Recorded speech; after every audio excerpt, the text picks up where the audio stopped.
This is Odyssey, where we embrace the oddities. Today we'll be kicking off this video talking about the second part of our three-pronged series, the Epic of Gilgamesh. If you haven't seen the first video, click the link at the top right corner and let's get into this video. Let's begin by breaking down who exactly Gilgamesh is. Gilgamesh is a reoccurring character of the Final Fantasy series. He's a badass design character with a comedic side, and is most famous for his persistent, comedic, and foolish appearances in the Final Fantasy series. A recap of what we talked about in the last video is that Gilgamesh is based off Sumerian and Japanese mythology. He is a combination of Gilgamesh, of course, and the armed monk Ben-K, who's famous for his battle on the bridge.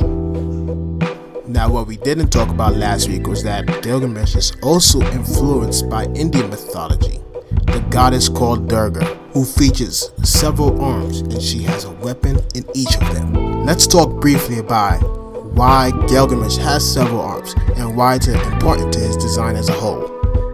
Arms are seen as a symbol of strength. It makes sense that when people were creating their mythologies, that they decided that the more arms a certain deity would give them that much more power over humans. Now Gilgamesh, that could be applied in the same. Now the arms are important to Gilgamesh because they help push his silhouette as well as define who he is as a character, because he is the only character in Final Fantasy who has several arms. Let's take a quick lineup of three key Gilgamesh designs and compare them. The one in the front bears a Nejinata, which is his key weapon, a staff that originated from Ben-Kai era. The second Gilgamesh, which is the Gilgamesh from Final Fantasy 12, bears several weapons. Notice how overbearing his pants are. This was by design to fluff him up and make him look more comedic. And the last one, which is the second form of the first one, is the most serious design of Gilgamesh that we get. The color scheme, gold, red, scarlet.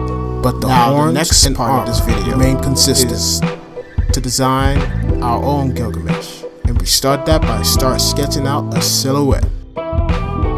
Notice with each pass that the designs and the silhouettes get better with time. Of course, at first they start off very rough.